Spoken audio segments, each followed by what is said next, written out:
vaccines have never been intended to reduce diseases or to help you. They have always been what I have determined the COVID shots to be, which is materials that harm you and do you no good.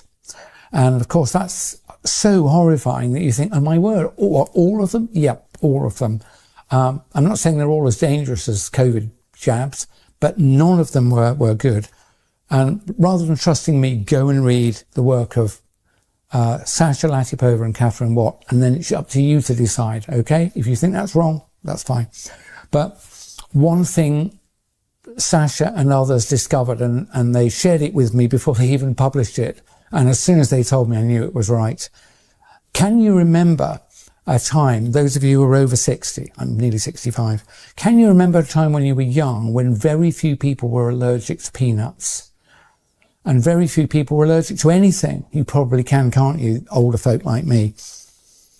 What we discovered is that if you inject a person with a foreign protein like peanut oil, if you inject a person with tiny doses of that, especially if you do it 2 or 3 times, that person becomes fiercely allergic for life to peanuts.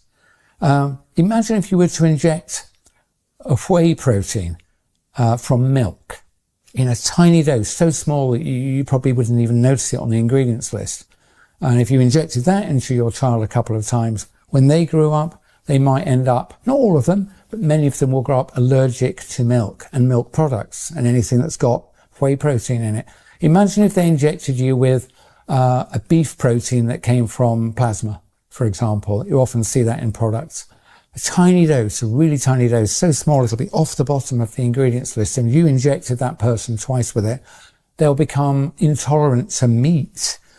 Unfortunately, that is all true. All of those ingredients have been found in at least one of the vaccines on the vaccine schedule in America, and they're pretty much global products.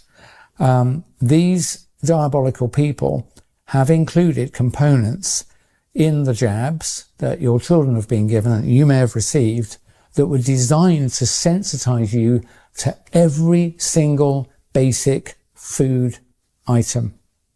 You know, to wheat, to corn, to beef, to chicken, to milk.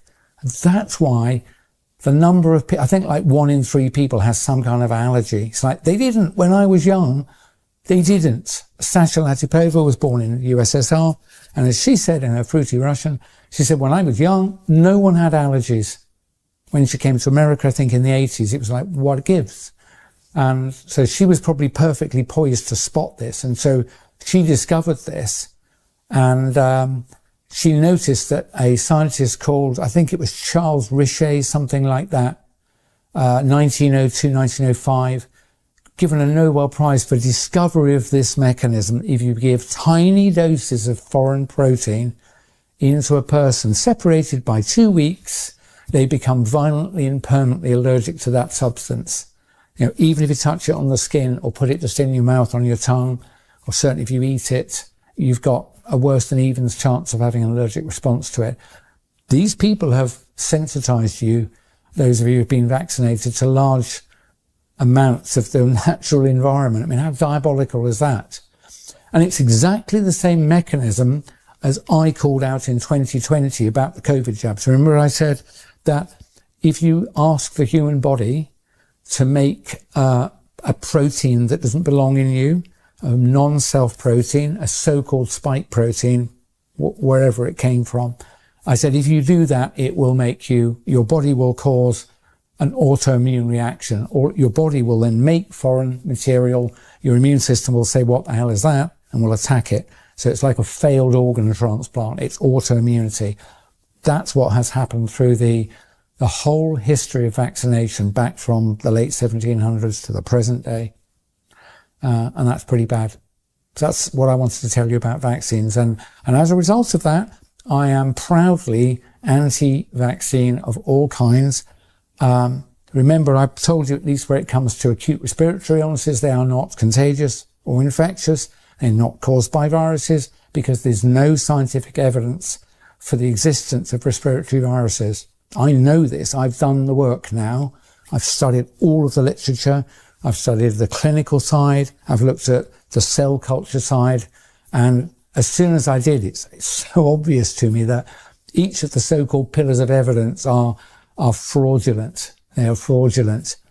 I haven't personally looked at every virus, but if you go and look at recordings by people like Stefan Lanka, Samantha and Mark Bailey, Andrew Kaufman. Anyway, there are several brilliant people. I reached my own conclusion by doing the work in respiratory and allergy. I have to say I'm going to leave it to other people to do the work in their own fields, but that has allowed me with confidence to say the things I now say,